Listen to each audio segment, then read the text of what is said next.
How to change Brawl Stars age. Hey everybody, welcome back to our YouTube channel. Without any further delay, let us jump right into the process. Start by opening up your web application. In my case, I'll be using Google Chrome.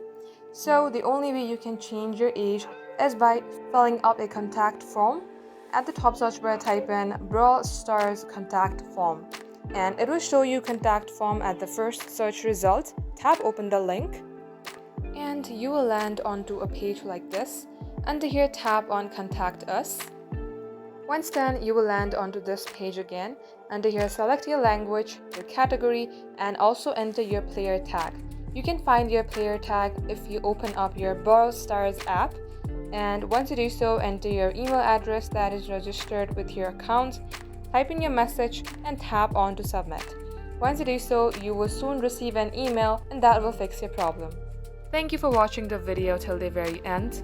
If it had helped you in any ways, then make sure to like and subscribe. We will get back to you soon with more tutorials like this. In the meantime, stay updated.